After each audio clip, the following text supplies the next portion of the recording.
Aloha again. So after Prasarita Padottanasana, the last pose, those of you who practice Shirshasana, Salamba Shirshasana, supported headstand, would do that. So that would be your time to do your headstand with the wall, without the wall, however you do headstand. If you don't do headstand, you'll progress here, and if you do headstand, after headstand, you will do this next pose, which is Setu Bandha Sarvangasana. Right? It's Setu Bandha is a bridge. Sarvangasana is shoulder stand, so it's a pose where the chin and chest are together in the chin lock, Jalandhara Bandha, like they are in shoulder stand, but you're making the shape of a bridge. I'm going to show 3 different variations of this pose depending on your ability and the props that you have at hand. The first is with the mat, 1 block, and you see I put a bolster here. That bolster could also be your stack of blankets or towels. It could also be another block or 2 blocks if you have. The pose begins by lying on my back.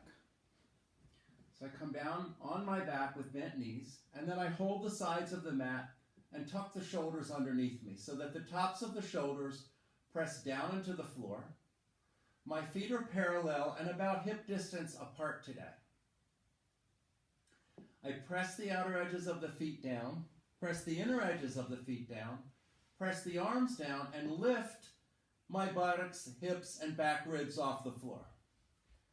I take the block then in this direction, place it under my sacrum, and then hold the sides of the mat again, tucking the shoulders underneath me, bringing the tops of the shoulders down to the floor, pressing the feet down.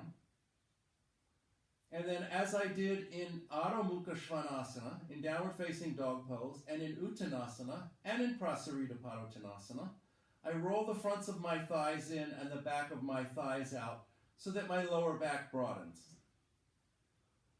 I put a bolster down here for my legs. You could have blocks, again, towels, blankets, or nothing, and extend the legs up. If this is too much on your lower back, you keep the knees bent.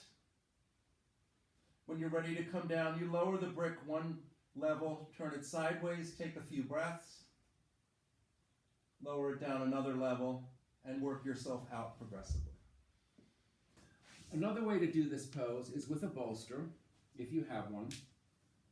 And again, something for the feet. You could also have your feet into a wall, if you had a wall available, or blocks at the wall and your feet on blocks at the wall. But in this case, I used a bolster and 2 blocks. You could use a bolster and some blankets or beach towels.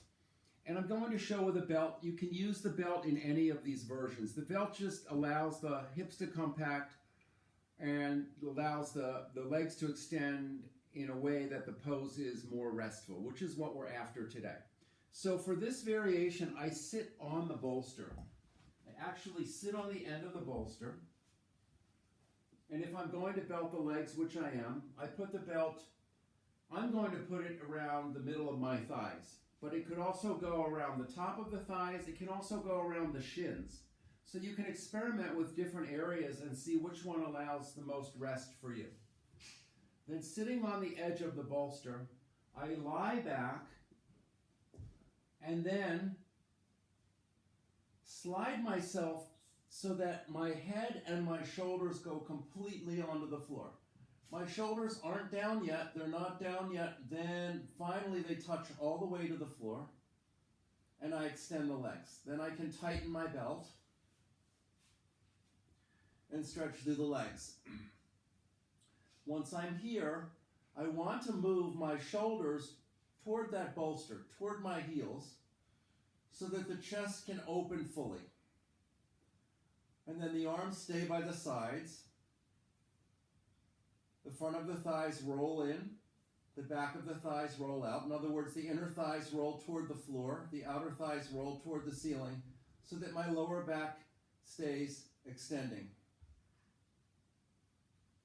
And then notice here in this pose, in this variation of the pose, if you're taking this variation, how the breath comes into the chest. Notice how you're able to expand to find that widening of the chest when you inhale, and maintain that width, that expansion when you exhale. And then when you're ready to come out, you bend both knees. If you need to loosen the belt, you loosen the belt, roll to your side, and come. The last version would be if you didn't have a bolster, the block was too much. You could also take the block this way on the lower side, and do the first version. But you can also do this with 2 blankets. Folded in this direction, not placed widthwise, but placed lengthwise. And then I sit on the edge of the blankets again, and lie back in such a way that my shoulders and head are on the floor, and make that same bridge shape here. I could also lift the heels up. So 3 variations of Setu Bandha Sarvangasana.